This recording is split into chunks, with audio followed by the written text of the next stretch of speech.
Welcome to Minot Talk here this Tuesday morning. We're back. Kyler, your football year is done?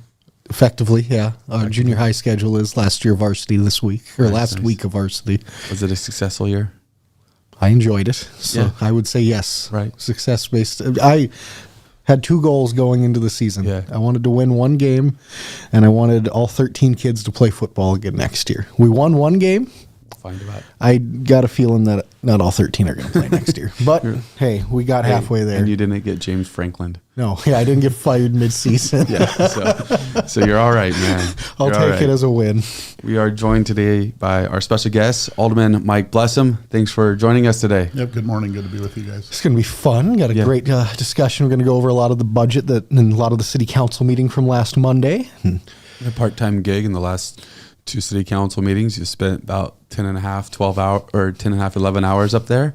Yeah, that's just the live part. That's not the prep side. Not the pre. There's a lot that goes into the prep side too. So. I believe that. Yeah. And I don't think it may not be 7 hours, but this next meeting, there's more important stuff that's on the agenda. Yeah, the alcohol ordinance more than anything. So that's going to be a big discussion. So absolutely. Yep. All right.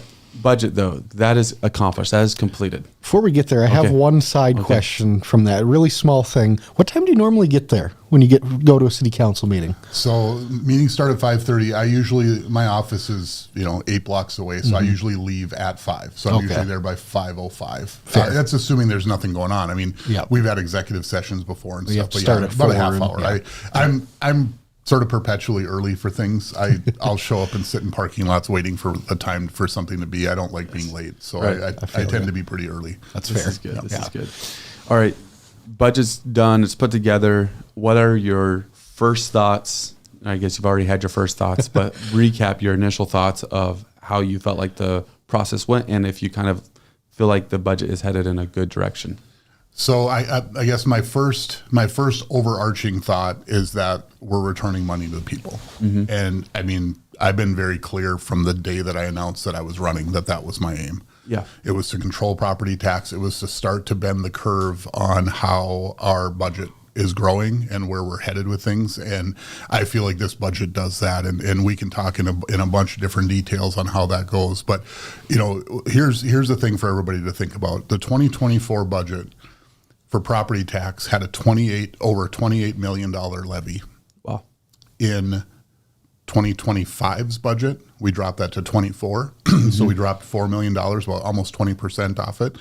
Again, this year we dropped another $4 million off the levy. So we're now at almost exactly $20 million in 2 years. That's incredible. And so, now there are those on the council and those that'll look at it the other way and say, oh, the day of reckoning's coming. We can't reuse reserves forever. We can't do this. We can't do that. Well, you know what? That's up to the council. That's up to the will of the council. So alongside using reserves, which we are, and we'll talk about that in detail, alongside that, we are bending the curve on how our city does business and what we're spending money on. I mean, one great example of that is that we're in a completely different world now when we have, entrance signage come up before the council, as it did a couple meetings back. And did it end up 6-1 or 7-0? I can't remember the vote, right. But it was essentially unanimous that no, we're not spending the money on that. Mm-hmm. Yeah. 2 years ago, that would have been a 7-0 vote the other way. Right. Oh, of course we are. I mean, we think we need this. We've got these signs that need to be updated. We've got new branding, so we need to spend the couple $100,000 that do it. Now it's no question. Right. So I'm proud of that we have changed the discussion. Right. And now we're focused on the things that the city can and do and does do very, very well. Right. Which is policing and fire and clean water and streets and all the things that the city should be doing rather than the frivolous things that we've seen in the past. Absolutely. So a lot to unpack there. First part, budget has come down multiple years in a row, and that's huge. Where do you see, and obviously I imagine that you have a number in your head. Where do you see that the budget should get down to? Because we, obviously, I don't think there should be an expectation that next year we're going to do $4 million less, and the year after that eventually it's going to balance out. Like, all right, we're right in that area where we're probably close to good. Right, and I think I've been on with you guys before, and we've talked about Measure 4. We've talked about should property tax go away completely. Right. I've never been a huge proponent of that in and of itself. To me, Measure 4 made a lot of sense because it put a ton of pressure on the state government. Yeah. Right. Right. I watched when you guys were talking to David Hogan last week, and he just talking about should the state government have these same cap limits and should they have the same fiscal restraint that they're asking us to have. That to me was why Measure 4 was interesting.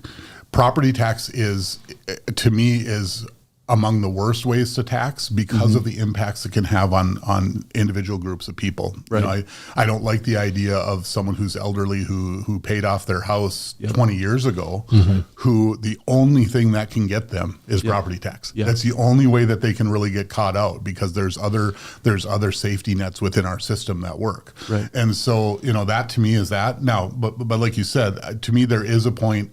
To me, it's not as much about saying, "Oh, it's good enough yet." Yeah. To me, that pressure should always be downward. Yep. And if we find ways to continue to do that, we're certainly going to. And the idea in the future will be, as the city grows, as we've got the assessment side of things coming through, we should be able to balance that at a better level. Now, one thing to caveat all this with, we lowered the levy and we've lowered it significantly. We have not changed the dollars being spent by the city. Sure. In fact, our preliminary budget, if I'm remembering the numbers, there's a lot that changed, but we started at something like $211 million. We're actually on track now to spend $219 next year. Now, part of that is how transfers work, and we added the $5 million for the police department and things like that. So it's not maybe as dire as it seems, but at the same time, we're not, we didn't lower the budget itself by 20%. We simply lowered the levy. Yeah. Now, the levy is the thing that most people complain about, and the thing that I think hits people's pocketbooks most directly. So that's, of course, where I'm going to focus. I mean, to me, that makes sense. We've got other sources of revenue that help us in certain ways, whether it's state and federal dollars that come in, sales tax funds, a portion of what we're doing. And so for me, long term, it's about getting to the right trajectory for the growth of our spending, and then figuring out the how we finance that, or how we bring those dollars in to do it, and hopefully we can do it with less impact on the people. Right. Yeah. It's interesting because when budget requests get brought now, the fund is starting to be identified. This money comes from this fund. Yeah. Because they're starting to feel the pressure of property taxes versus an enterprise fund or something else on those lines. And we have to be careful about that. I mean, we had a discussion during this budget season where it was, no, this is coming from enterprise funds, so it's easy. Well, no, it's all the same dollars. Right. It's still coming from the budget. Right. And the idea that it's coming through an enterprise fund and it's on a water bill or it's something like that, it can make it easier for some to think about, to say, well, shoot, that one's not as big a deal, because it's not impacting people in the same way. Well, long term it is. I mean, it's the same dollars. And the fact that you paid on a water bill as opposed to a property tax bill, which is, part of your escrow or however that's handled for each individual, they're all the same dollars. Right. And it's the same discussion we get into about, should the funding source be a federal source, a state source, all these different things. To me, the big thing with all of this is always, number one, make a good decision. Do we need to do the thing? Do we need to buy the thing? Right. If we make that decision and make good decisions consistently doing that, then we figure out funding sources. Then it can matter, we can get a federal grant for this. So that's a good thing, right? Yep. But we should never get the federal grant and then say, what should we do with that? Right. We should have a decision made that we need to do something first. And that's where we always need to start. And so I think we're heading down that direction now, which is better than I think where we've been for a while. Yeah, that's good. That's especially, like you mentioned, the police department and having that process started officially now that it's in the budget. That first $5 million is going towards that. What is the outlook of that kind of starting to look like? Yeah, there's some great things that they're going to do. So what the chief has talked about doing is starting on the second floor of the old city council part of the building and getting that renovated number one focused on well-being for our officers, which is a great thing. So they're going to get a gym. They're going to get some other pieces that are focused on making it an even better place to work if we can. And so that's the thing that as I've talked to the chief, that was my priority, is that we have things in this first set of job orders that we do that are focused on people. You know, it's one thing to make sure that the building is functionally sound, you know, HVAC, to make sure the roof doesn't leak, all those different things that we need to do. But beyond that, we need to focus on taking care of people. And that's, you know, if we can do that and do it well, it makes his job recruiting, retaining, and taking care of our officers that much easier. So I'm looking forward to that. I think it's going to be a good thing. And, just thinking about that as well, if you remember the architecture proposals that were brought almost 2 years ago now were for about $50 million to renovate the current site, or about 70 to 75 to build a whole new site in a different part of town. We've now, through again just constant pressure and pushing on it, the proposal we have in front of us is for about 14 million. And I think there's even some room from there to continue to work with it and adjust it and make some changes so that we can hold that. I would love to see that in the 10 to 12 million range. I think we can get there. So again, I think there's just having a difference in mentality and a focus on making sure that we're doing that as much as possible is going to make all the difference here, because we're not just rubber stamping things that cost us way too much money. Yeah, absolutely. And so along that with the police department, basically have a plan in place, 15 million over the next 3 years or whatever, coming out of reserves. And some people are critics of that. Give your thoughts on that. I know that you stated this a little bit from council, but give your thoughts on using reserves to go and pay for some of those police department renovations. Sure. Well, so let's talk about it in a couple of pieces. So number one, virtually everything related to the police is going to come from the general fund, which means it's typically going to come from property tax or whatever portions of sales tax we're using as property tax relief, because that's really the way that's going to work out. The police department doesn't have an enterprise fund attached to it, so we're not picking people up for speeding and building a whole treasure chest of dollars. I mean, that's not how that works, right? So we're always going to pay for it that way. Right. And the fact that we're using reserves to do it is a benefit that we have right this moment because of the high level of reserves we have.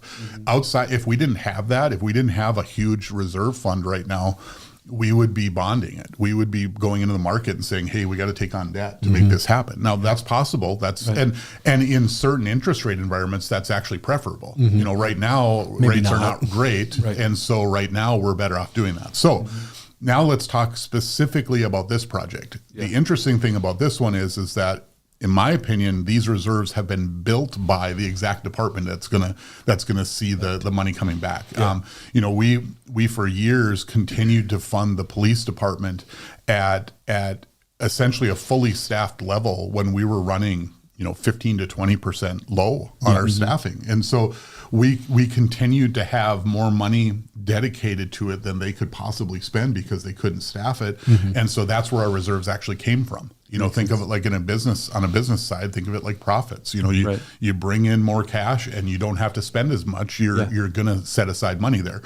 So a big portion of our reserves as they sit today, and prior to this budget, we were somewhere around the $40 million mark in the general fund reserve. Now keep in mind, that's just general fund. There's improvements funds, there's flood funds, there's all of these different funds that also have their reserve levels. So this is just in the general fund, and the general fund is our most flexible fund. We can use it for virtually anything we want. Right. If we got in a bind, we could use general fund dollars to pay for flood if we chose to. Sure. Because it's the most flexible dollars. That's what the general fund is. Have that ability to do so with it. Yeah, exactly. And so the fact that we have those reserves makes it more straightforward for us to do these things. So, thinking of that in this budget, in this budget, I think the number we came to is just over 10 million in reserves spent. Wow. And people go, oh my goodness, what in the world are we doing? Right. We're spending. For me, I have maybe a different opinion than most on our reserves. For me, when we have reserve levels as high as we do, it makes our decisions much too easy. Right. We should have situations where, whether it's, buying land by Public Works or, bailing out Broadway Circle when that situation happened. Both of those, one of them about $1 million to buy the land, the other 1.3 or 1.4 or whatever it was for Broadway Circle, those should be amazingly difficult decisions. Yep. To say, well, shoot, I mean, we've got to go into reserve funds to do this. Right. If we truly decide it's the right thing, this is going to hurt. Now, what does that mean we can't do in the coming years? Right. Right now, when you're sitting on 40 millions, we got the money. That's, I remember a council member saying that's why we have reserves. Yep. Right. Right. Yep. And so for me, those should not be easy decisions. So there, of course there is a point, I don't want 10 million in reserve, right. Like you can get yourself into a bad spot on the other end, and you look at bond ratings and all the other things that come along with that. So you got to be careful. At the same time, I think moving us from 10 million, 40 million, say down to 30, I don't think is hitting anything close to a dire situation. If I remember right, and again, don't quote me on this, and I'm remembering this from an article, I thought I remembered seeing Fargo and Grand Forks both in the low 20s in the reserve levels. Okay. Fargo is a lot bigger city than we are. Grand Forks, relatively similar. So again, there's some good with that, right? I mean, we have sort of a fiscal conservative nature, especially in our finance department, that says, hey, look, the way we've seen council working here, it's good to have these monies here because we don't exactly know where things are going to go. I feel like we're in a little bit different world now with the council as it is today, where we're showing a lot more restraint. We're really pulling back on that a lot. And I think we're going to be able to allow that to draw down some without any danger whatsoever, and with sound financial thinking going forward, where it's not just easy to come in front of the council and get sort of a want approved. It's going to be much more difficult to do that. Yeah. I'll mention, because it's been pointed out before, one of those you mentioned, Broadway Circle, and then the Land Next Public Works. Originally that vote was going to be, it was 3-3. It failed, and then it got brought back as property tax. But originally it was just a deal where let's just buy the land and figure out something to do with it. Right. And that was because of reserves, that there would be flexibility, because otherwise it doesn't make sense to buy land and then figure out next steps. Right. And that was, again, I don't fault staff for that. That was the world that they were in. Right. It was very easy to say, and that particular meeting is our very first meeting. Right. After we got elected. Right. So that was first, number one. Yeah, exactly. It was among the first action items we took. And I think it's where people kind of saw, oh, these guys actually are looking at this a little bit different.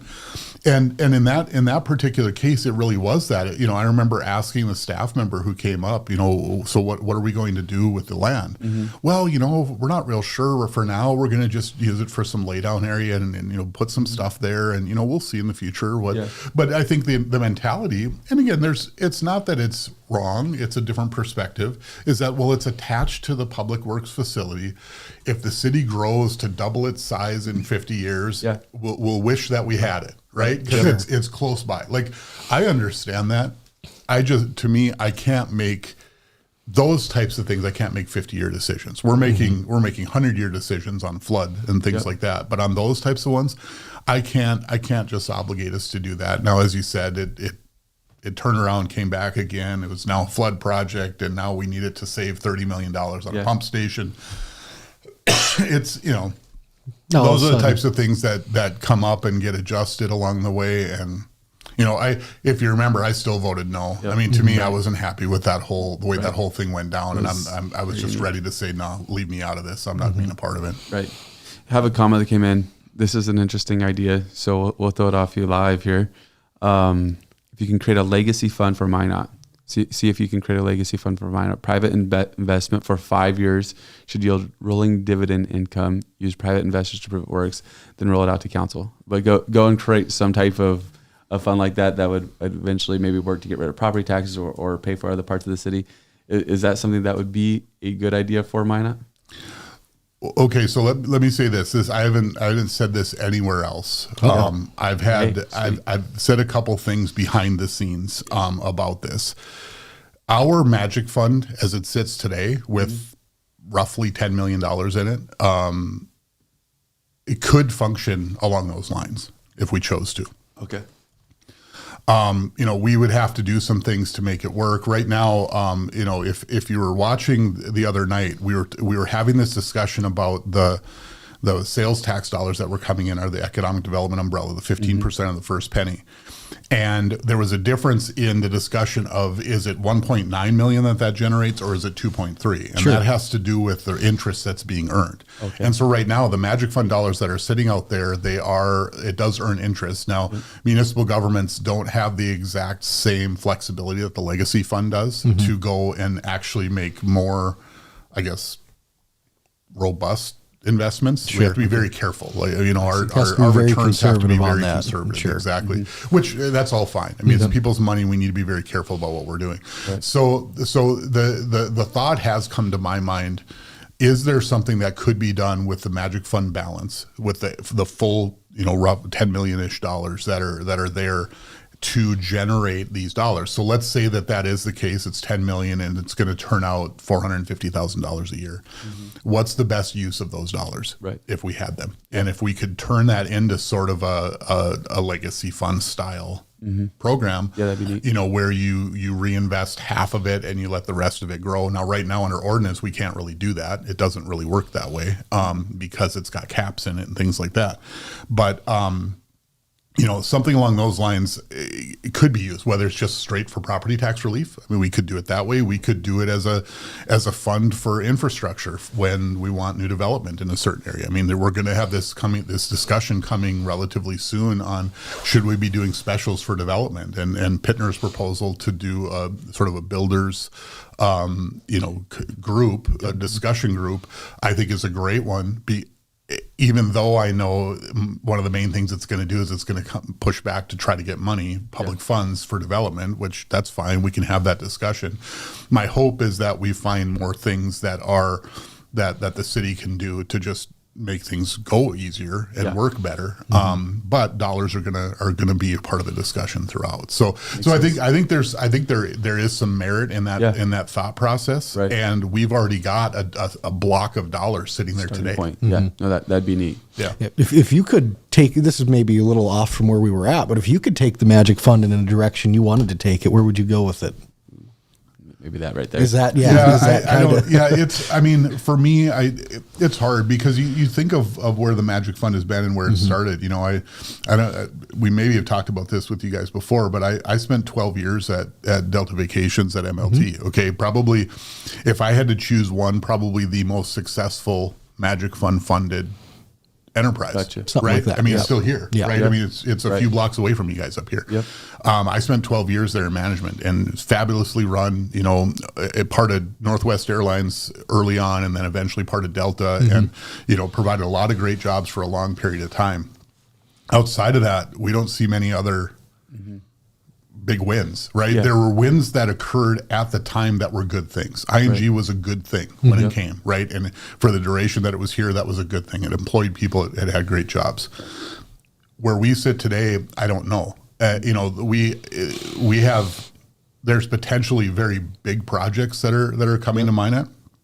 There was one that it was at the economic development convention this past week that talked about a American Steel, doing a iron processing facility in the Minot area. And so there's some big things that are coming. Having a $10 million war chest, as someone would think of it, I don't know that it's going to move the needle on certain projects like that. Sure. And I don't know that $250,000 for a small business here and there is the best use of those funds. So I would love to say, hey, I've got the best idea you've ever heard, but I just flat out don't. Right. The environment we're in today, I don't know what we do with that.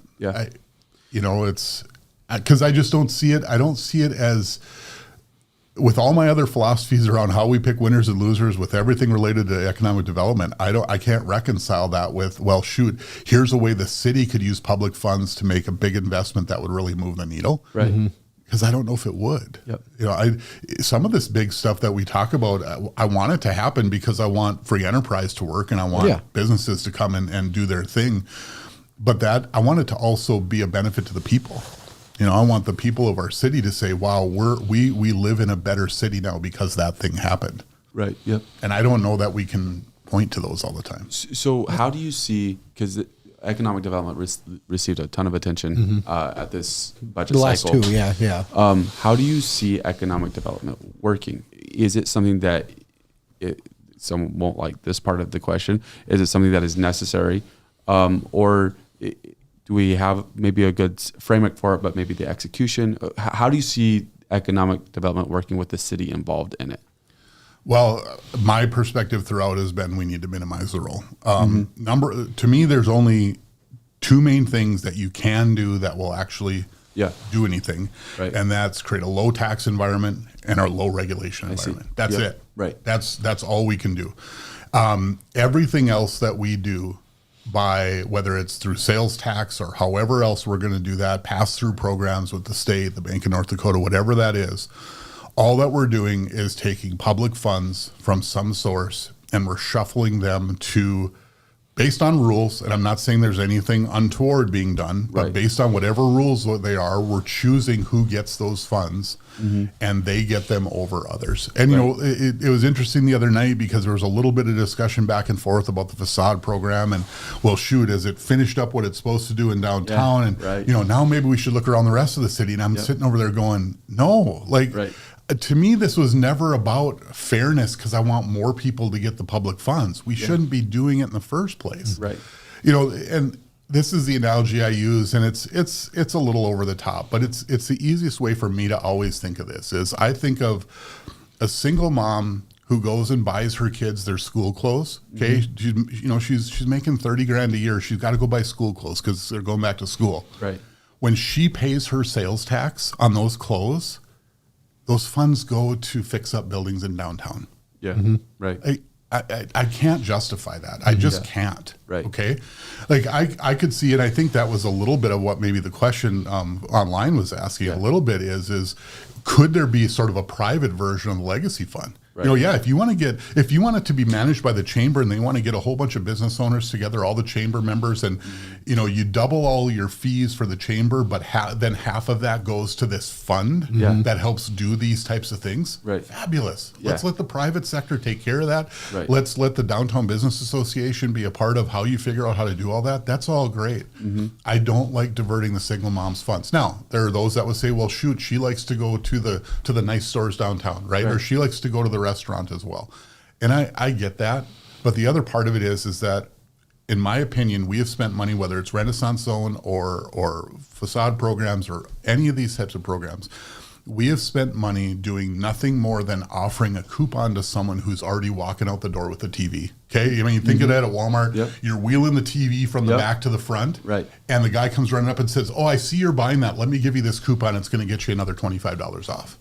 That's all we're doing. Who's going to say no? Right, exactly. And so, you know, just as another example of that, we had a survey come back on the facade program, and it had 13 respondents, and I think like 12 of them had received funds, and the other one was in the project. Well, the survey, they all loved it.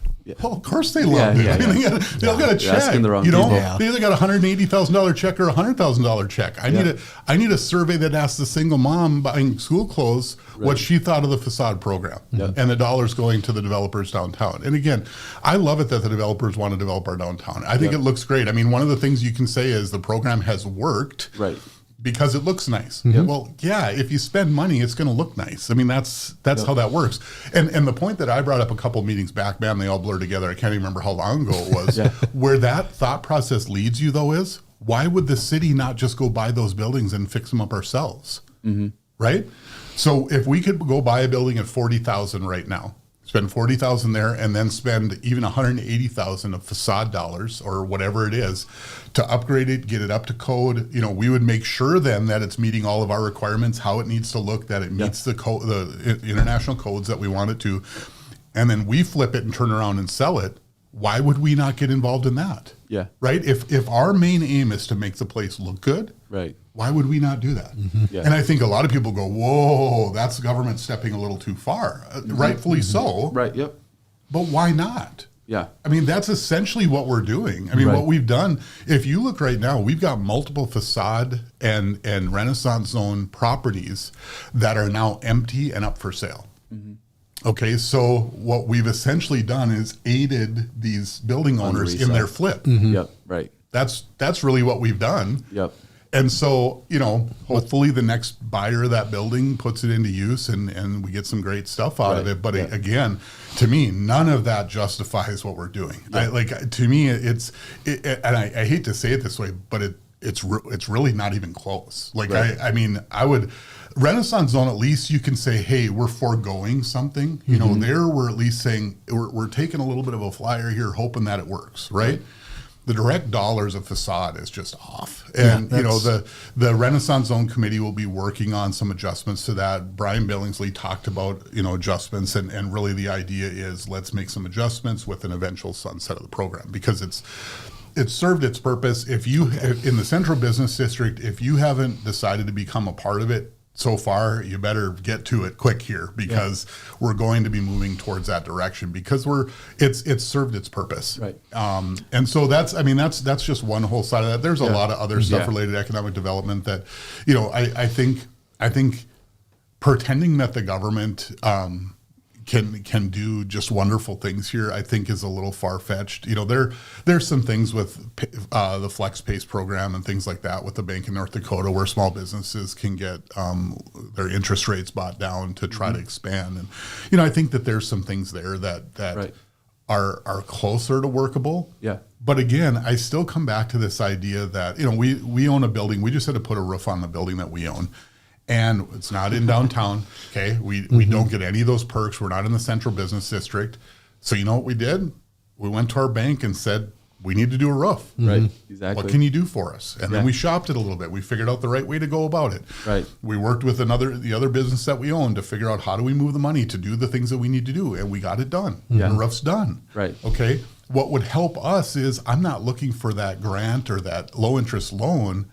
Just lower my taxes a little. Right. I'll pay for it myself. I'll handle it myself. Yeah. But keep the taxes manageable. Right. Yep. Right? Because right now our building cash flows on a monthly basis, but we got that big property tax bill once a year. Mm-hmm. If that property tax bill was cut by 25%, that'd be a big help. Yeah. We'd be able to do a lot more with that. And I think that's how you spread that evenly across the city, and you make development pay off for people. Right. It's not through one-off grants that, we essentially reward those who are really good at paperwork. Mm-hmm. I mean, that's kind of where we've been here for a little while. Right. I would rather it be, hey, if you got a good idea and you're willing to go do the work, it can pay off because our tax bill isn't going to crush you. Mm-hmm. So that's where my focus is going to be. Makes sense. You already answered this question, but when in your discussion there, but you think largely for what the facade program was at least started as to help, revitalize downtown Minot, you think it served its purpose in that regard? Well, I wouldn't put it that way. Okay. I would say that we have buildings that look nice. Fair.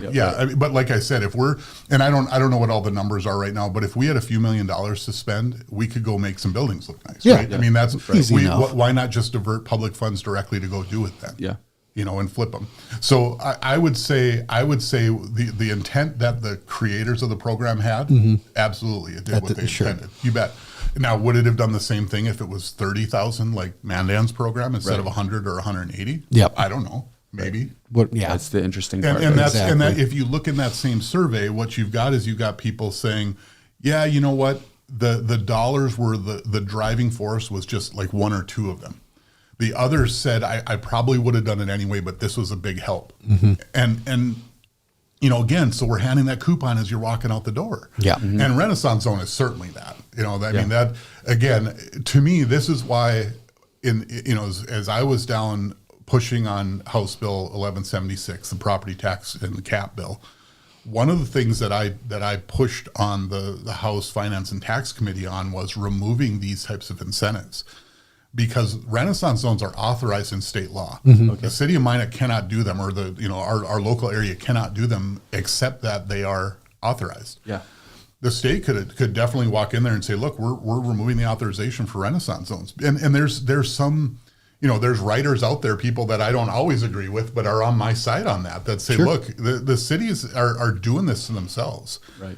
We're approving these projects, and we're essentially saying, yeah, you don't need to pay us your property tax, but you know what, single mom, if you actually found a way to buy a house, right, we're going to collect yours. Right. You don't get the break. Yeah, that's fair. So to me, the state does have a part in this. We could say, hey, we could vote and kill all those programs. We could get rid of it at the Minot level.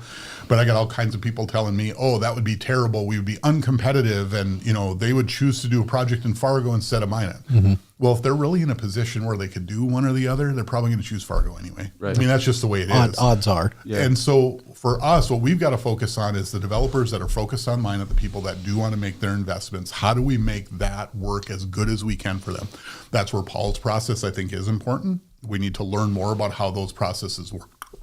How they work, about the sort of the moving target that it is while you're trying to redevelop a building. Yeah. Like, oh, you touched that wall. Well, now shoot, here's what we found there. Now you got to remediate that. Or now you got to do this thing. You got to add these sprinklers, or you got to do this. Exactly. We've got to find ways to minimize that and keep the tax burden as low as we can for people, so that they know going in, well, yeah, I'm going to have to pay my taxes as the value comes up. I don't get that 5 to 8 year break, but overall at the top end, this pencils out because the total is less than it would have been. Right. Yep. Right. So rather than collecting $10,000 a year from them down the road, we're only collecting $7,500. Yep. Even though they didn't get the couple years break up front. Right. Yep. Right. Let's just all the boats are going to float if we can keep that burden low. Yep. And keep regulation low. Yeah. So basically, it's almost to put it this way, it's an idea that if taxes were lower, you wouldn't have to have programs to lower taxes. Exactly. Exactly. And more people may be able to participate in that part of the economy, because too many people today are barely able to scrape it by, especially when they make a budget. And my daughter came and spoke at the council hearing and talked about her experience where she wrote a budget. She's a smart kid. She knew what she was doing when she bought her condo. She gets a property tax bill within 2 months that breaks the budget. Nice. Like, that's defeating. Yeah, exactly. Now, the good news is she was also able to tell the back end of the story, which is the work we did do that actually pulled it down again. Okay. And helped fix it. Right. Now that outlook looks better. And it's not the only component. I don't want anybody to think that. I mean, it's easy to say, oh, the $3,000 is going to make or break, every year. Well, you know what? It does matter, though. It does. When your monthly mortgage goes up by $100 because your property tax bill went up, you got a problem. And so you do. It's to me, that's where my mind is always going to be focused. And it's it's sort of I don't know, maybe it's a populist view. I'm more worried about the whole than I am about the people with the means and the funds and the wherewithal to go fix up a building in downtown anyway. Yeah. Let's keep their taxes low and make the process easy. That part we can control. Yep. Absolutely. We're going to go to a quick break. We'll be back right after that. In the demanding world of oil and gas, precision, safety, and efficiency are non-negotiable. Unmanned operator drone services revolutionizes how you monitor, inspect, and manage your operations. With cutting-edge technology and expert operators, we deliver real-time data, detailed reports, and actionable insights for our valuable clients. Why risk the safety of your team or waste precious time? Our drones access even the most challenging areas with ease, reducing downtime and enhancing safety across your sites. We take the guesswork out of your projects by offering LiDAR, mapping, and inspection services so that your projects stay safe, on budget, and on time. Unmanned operator drone services, where technology meets safety, precision, and efficiency. Contact us today to elevate your operations. Yes, pun intended.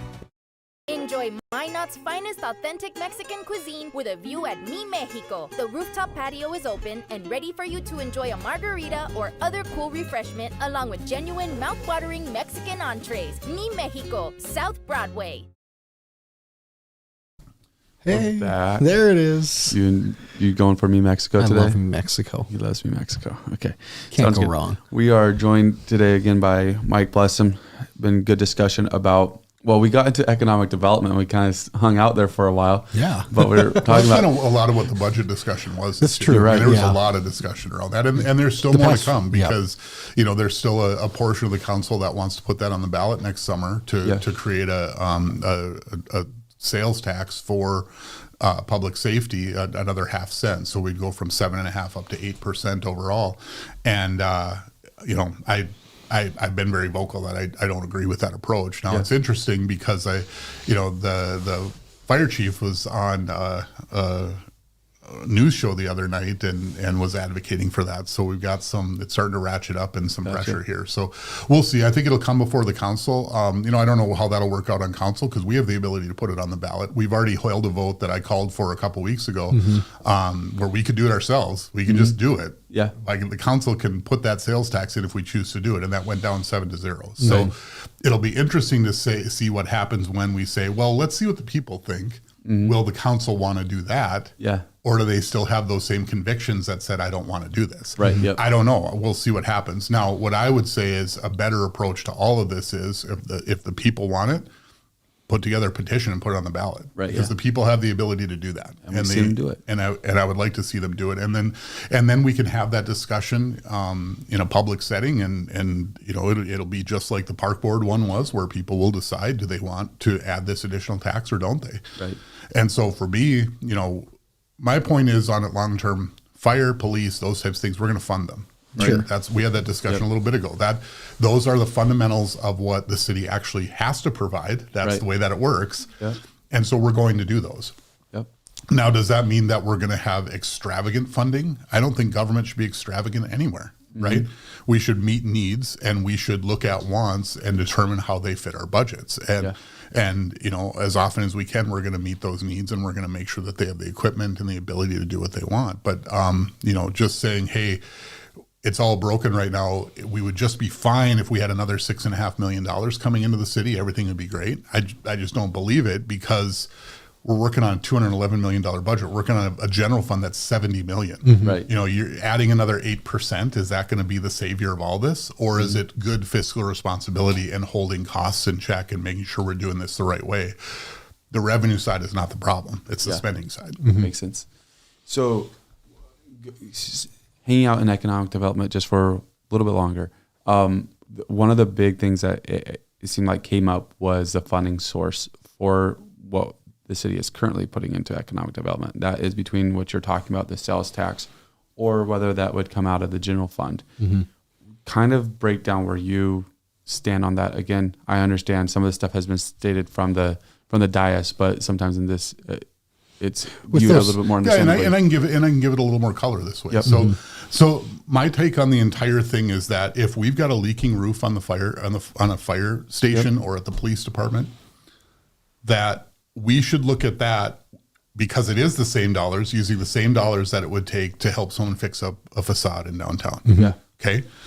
Literally today, when we're dedicating 15% of the first penny in sales tax, roughly $2.3 million a year for the coming year, and that's with the interest side of it as well. When we've got those dollars sitting there, they today cannot be used to fix up the police department. Gotcha. They have to be used for whatever programs we can invent within the Magic Fund umbrella. Yeah. Okay. So we fill up the main fund in the Magic Fund. It's completely full. We fill up the city portion, the matching funds for the state, all these different things. The buckets that are always brought exactly. up. Yep. We fill up all these buckets. And then we decide, well, shoot, what kind of cool things can we do? And you know what? In a world where we're flush with money, I'd still probably vote no, but I can understand people's mentality. Right. But when we've got this huge weight hanging around our neck from flood, I mean, you guys literally, right now, I think our bonds go through 2080 right now. Okay. My kids will be paying for them their entire lives. Right. My grandkids, with what we still have to do, if that stretches to the end of this century, literally we're in 2025, the end of the century, we'll be paying for flood control. Yeah, okay. It's incredible. When we've got that hanging around our necks, it's hard for me to justify the nice to haves of trying to fix up a building in downtown. Right. And so that's why for me, if it were up to me, I would fund all of it out of the general fund. I don't have any issue with the work that MAC EDC is doing. Right. I think their approach at the budget hearing was maybe a little heavy-handed. Yeah. But whatever, that's fine. Right. Nobody at all was talking about defunding MAC EDC. Right. All right. So they got their way. It's still funded out of sales tax. That's all fine. But my point is, I would rather see those dollars available in the general fund for whatever priorities we need. And that we make good decisions with how we do that. So here's where we sit today, which is kind of interesting. The mayor and Alderwoman Olson in their letter to council around the budget, proposed a change in the ordinance for how we handle those sales tax funds. And it added one line to it that gave us more flexibility to do general fund property tax relief out of it. And I think that's a fabulous approach. Okay. So we still have the dedicated funds going there, but each year we make a decision on how we do that. And so this year, what we did, we said 665,000 and change to the MAC EDC for their contract.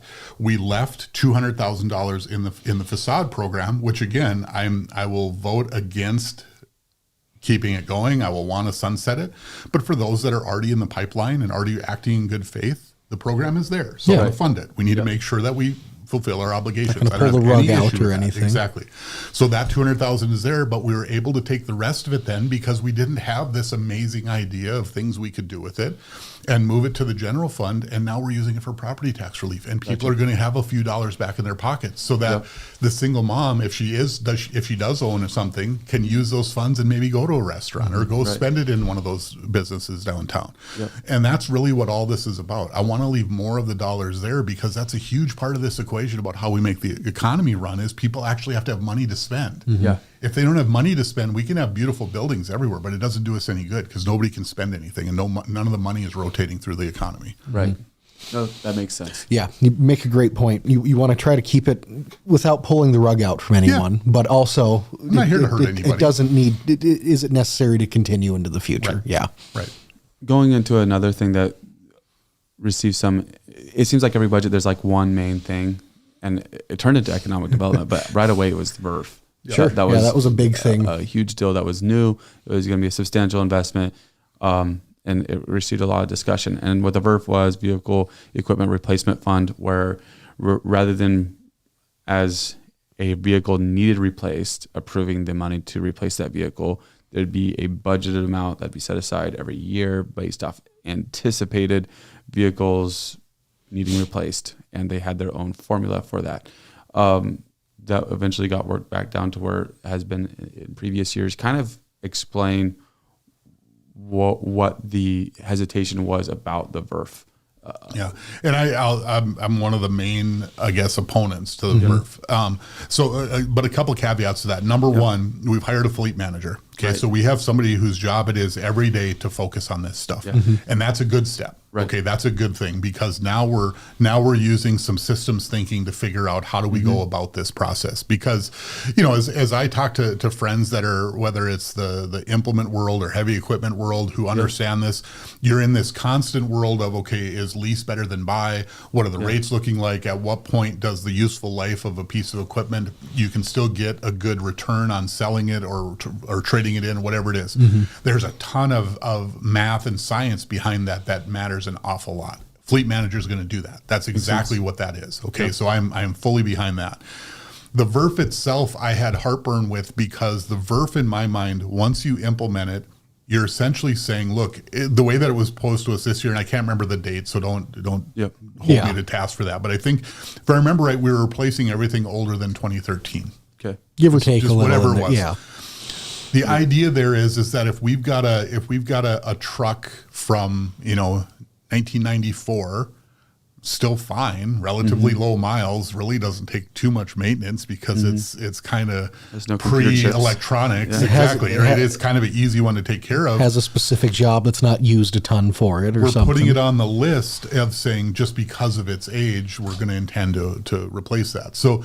And again, that's oversimplifying some because the idea was we'd have a committee, they would make good decisions. That's all fine. The issue that I have with it is that the VERF, in order for it to pay off from a dollars perspective, you essentially have to be perfect. And the way that I describe this to people, if you sort of know this world, is it's like blackjack. Blackjack, if you play blackjack, your odds are better for you as the player than the house. Okay. But you have to play perfect. Okay. Like if you play perfect, you will slightly win over a long period of time. I see. That to me is how the VERF works. The moment that you miss a decision or something doesn't go your way, or that you're guy, on the wrong side of it. Yeah, that guy playing anchor hit something he shouldn't, and now all of a sudden, now you broke the whole shoe, right? I mean, you got things broken. So that's the way that I view the VERF, is that even short term, no matter what, all it was going to do is make us replace things sooner. Yeah, which means we're spending more money. Right. So to me, that was very straightforward that, well, no, this isn't going to work the way it's intended. And so now implementation wise, just so everybody kind of understands this, the way that it was going to work was every department was going to have a portion where they were contributing to the VERF fund. So we were creating another new bucket of money over here called the VERF fund. Yep. Okay. It created out of thin air. So this budget had line items in every single department budget to contribute money into there. Yep. Well, 2.4 million this year, and they're telling us that wasn't going to fund it to the level we needed. So that was going to need to grow in the future, and it was going to need to get higher. Now, that's where you get into enterprise fund stuff, right? Like, so if you have the sanitation department or the landfill or whatever it is, they have the ability to put a fee or to raise a fee on their bills to help their VERF contribution. They're able to do that. Now, you can make the case that, well, maybe that works out fine because it's kind of a one-to-one thing. They need more stuff. They raise the price, and here's what you get. True. Right? And I think it's half of my job to look out for the consumer and say, well, no, your trash shouldn't need to go up. Right. You know, to fund that. I mean, we need to balance that. So, so anyway, that's how it was going to be funded. So in the end, what we did is, and this got kind of interesting, and it was an interesting approach that Alderman Olson brought, which is to fund the general fund portion of the vehicles that needed to be bought this year using reserves, which that's kind of counterintuitive. I voted yes. I don't have any problem with that because our reserve levels are strong. Yeah. But that really ought to be a pay-as-you-go kind of item. Okay. You know, if we need something, really need it, we should be charging the public for it because, you know, again, if we need a road, we need some kind of snow equipment, right, a road grader or whatever we need because we've grown or we need one or it needs to be replaced, the people should expect to pay for that because they do want the snow pushed off the roads, right? I mean, that's how that ought to work. There is a give and take here, right. Yeah. But what we did, and I think it was, again, sort of part of the pressures that we were bringing was we did that out of reserves. We spent $1.2 million out of reserves on our equipment list this year from the general fund. Enterprise funds are the enterprise funds. They've got their own dollars coming in, so we funded that way. But again, it comes back to the same idea. Make good decisions about what you're buying. And if you remember, part of that discussion that I brought up was we have a $500,000 bomb truck on the general. That was almost half of that budget. Yeah. And, you know, the great news is they were able to go back. They were able to look at some additional options and different ways to do that. And boom, on the final list, there isn't a $500,000 bomb truck on there anymore. Interesting. Now, we didn't lower how much we're spending because they just went down the priority list that much further. And that's some stuff that we got to figure out over time is how do we deal with that kind of priority list and what does it mean if you don't have that priority, do you just go to the next one or how do you do it? Yeah. But regardless, that process kind of worked a little bit because we pushed back a little and it caused somebody to say, hey, let's take a look at that. You know, maybe we don't need to spend it that way. Maybe there's a better way to meet the need that we have for that vehicle. So, you know, it's the VERF was it's an interesting concept. It's kind of, to me, it's one of those theoretical kind of comes out of maybe a university somewhere like, hey, here's this really cool way to go about this. And on the theoretical side, absolutely. It makes perfect sense. If you got great people at every step in the way and they're making great decisions every single time, it should work better. Right. I just don't see that happening exactly that way. Yeah. Sure. That's the hard part. And so for me, I probably will never get on board fully with doing it that way because I just don't see it as anything other than spending more money for the same effect. Yeah. Like that just doesn't make sense. You're buying the vehicles regardless at some point. You're buying them sooner. Yeah. And that's just going to cost more. Yep.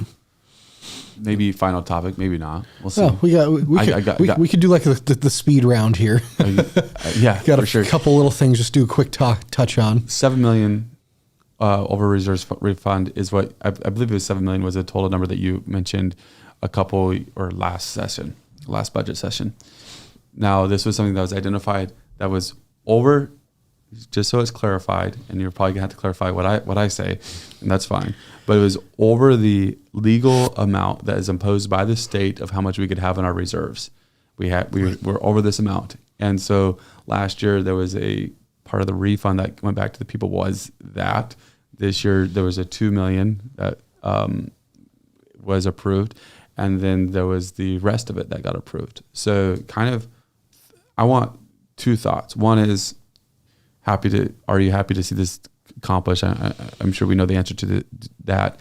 But then the other part is the part that you talked about. What should the state do as far as actually enforcing this rather than it just being one of those deals that it sounds like if it wasn't caught and cared about, that it would just be like, oh yeah, one of those, hey, you're not supposed to do this. But So just to clarify real quick, in state law, there are reserve levels for your fund balances that you can have as a municipality, a county, a school board, whatever that is.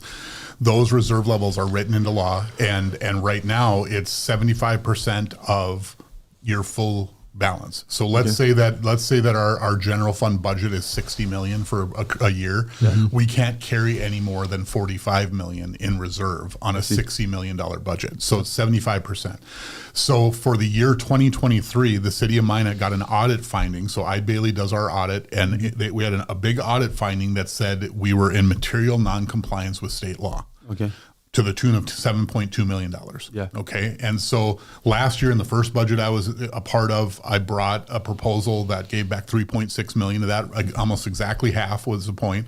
And I laid out in that discussion a 4-year plan to get all of that $7.2 million back to the people.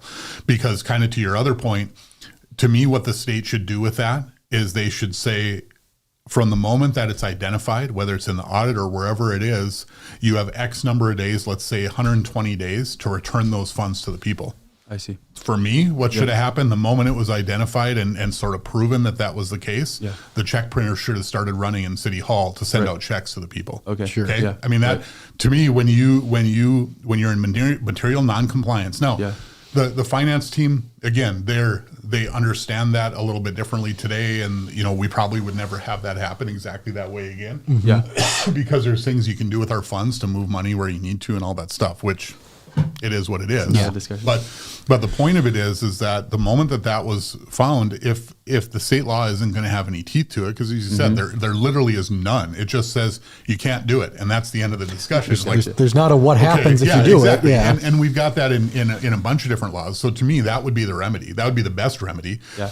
Beyond that, there could be other remedies that they're ineligible for certain types of state aid if they do that, whatever that is, right? So or maybe something like the property tax, $1,600 refunds that it's ratcheted down by whatever percentage that is. Because really, the way that's going to work is we still determine our levy and we still put that over to the county. The state's just going to send a big check to us to cover a portion of that based on the $1,600 per primary residence. So we're still doing the same process that we have been, and we're still going through that. So there are multiple remedies, but I do believe that there should be one. Yep. Now I don't expect that ever to come up for Minot again, just because I think we know how to avoid it. But still, I mean, and for me that was important. So in the plan that I had was $2 million was what this year's contribution to that should have been. Yep. At the last moment, one of the last proposals that we had on the budget, Alderman Pittmer, just made a motion to finish that job, which I think if I remember right, my exact comment during the discussion was absolutely vote yes. Because I think part of that, because during the 2 million discussion, there was questions about, well, why not do the rest of it? If we believe that this is true, why not do the whole thing? And I said, look, I'm willing to do that. If someone wants to amend the motion to do the entire amount, I'm perfectly fine with that. Right. At the same time, I want everybody to understand that I'm not here to blow anything up. Right. I will take measured actions towards a long-term goal of bending the curve with how our growth looks, getting more money back in the people's pockets. That's the ultimate goal. And yes, we've done big moves to do that so far, and I think there's going to continue to be more of those.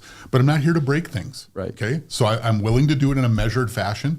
If something really went wrong, let's say for next year, and we thought we were going to have, say, 14 million in sales tax. Now it's projecting to be 8. Right. We got some discussions we've got to have. Yeah, right? Sure. Now, I would still say prioritizing that would have been high on my list because it's still owed in my mind from back then. Absolutely. So to me, it still would have been high on my list. So in the end, though, I'm happy it was done this way. Yep. We've gotten all that money back now to people. We returned $7.2 million on that concept alone in the last 2 budgets. That's a big deal. Yep. That adds up. That doesn't happen very often in a municipality budgets. Yep. So, and I guess the one thing that I would say to that is that if people can agree with me or disagree with me on a lot of this stuff, there's different philosophies in how all this goes. But the point of it is that if this stuff matters to you, and if this is how you think that government ought to work, that we're asking those questions, that we are working hard with the taxpayer in mind, that's all about electing people. It's about electing the right people. We're going to have an election next June that's going to be very consequential, both for the council, but for other governing boards. And we need to get people, if that's the way that you want to look at the world, we need to elect people who do that then. Yeah. You know, absolutely. If you believe that a government has a big role to play in economic development and we should be spending the people's funds that way to try to do this, then you should work hard to elect people that want to do that. I mean, that's how our system works. Truth of and it. we really need people to engage in those processes and make their voices heard in how they vote. For sure. Yeah, no, it's a great point. Elections coming up next year. There's going to be 3 councilmen, 1 mayor that's going to be on the ballot. Yep. So 4 of the 7 votes are on the ballot next June. That's huge. Something else that's important is go to minot.indy.gov or whatever I butchered this, but make sure you do the survey, because if there's 4,000 people that do it, city manager is taking a pie in the face. So that'd be brand I don't know if that's amazing or not, but that'd be epic. It'd be great to see. Really appreciate you coming on today. It's been a great discussion about the budget, and I think it's been good. And you guys have a lot coming up next week, it looks like, too. Yeah, it's going to be a busy council meeting next Monday. Yeah, we got a heavy council meeting again. So we have to finalize the sales tax ordinance, which finalizes those changes to allow us to make the yearly adjustments on the sales tax dollars.